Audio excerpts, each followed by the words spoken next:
Hi, my name's Noel. I'm a psychotherapist. Welcome to my YouTube channel. Do subscribe while you're here.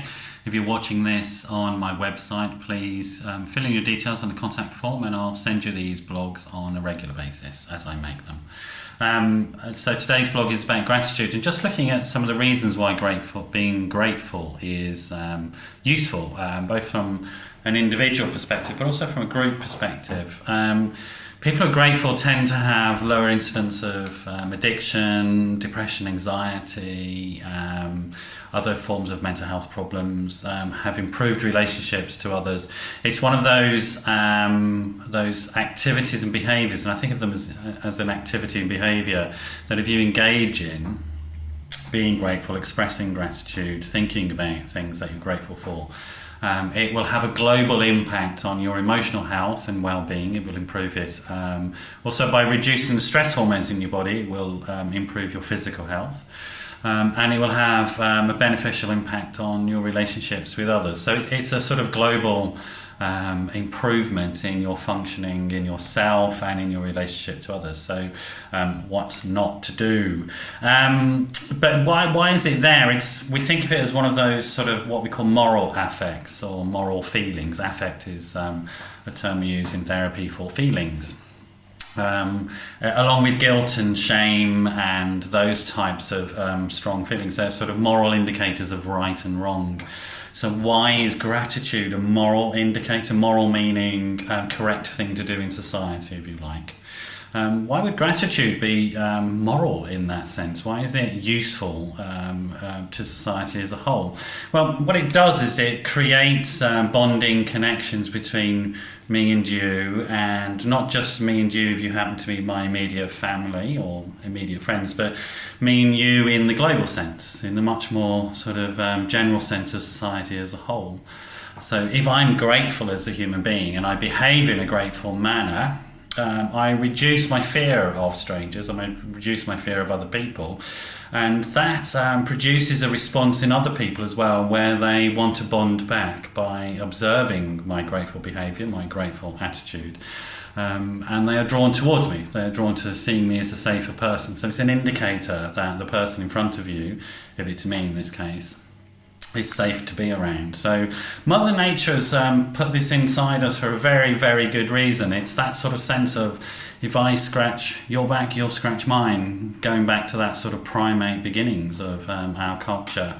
By helping each other out, we become greater than the sum of the parts. The reason why we're so dominant on this planet, the reason why as a species we're at the top of the food chain, is simply because of our capacity to interact socially in complex ways. And gratitude is an absolutely fundamental, crucial part of our capacity to organise in complex social groupings. So not only will gratitude make you feel good, improve your physical health, but it actually does something for the world in a very genuine and real way. It's one of the survival strategies that Mother Nature has given to us as a species. So there you go, it's a pretty powerful thing. So what can you do about it? How can you do gratitude? I said it was a behaviour, not a feeling. People think you have to feel grateful to do grateful. It's not true. If you do stuff, you eventually feel it. That's the way we are designed. That's how our brain works. So even if you don't feel grateful, you can do things like create a gratitude list every day and share it with somebody, share it with yourself, or put it on your Facebook page, or text it to people. Maybe you can get a group of you together and share things that you're grateful for. And it doesn't have to be huge things. It can be pretty small things like, I'm grateful today that I'm breathing. I certainly am grateful today that I'm breathing. Maybe you are as well. I'm grateful today, for example, and this is the truth, that it's sunny outside. I really like the fact that in the middle of winter in London, I've got some sunshine outside, and that's calling me out to go and have a walk in my local park. So I'm grateful for things like that.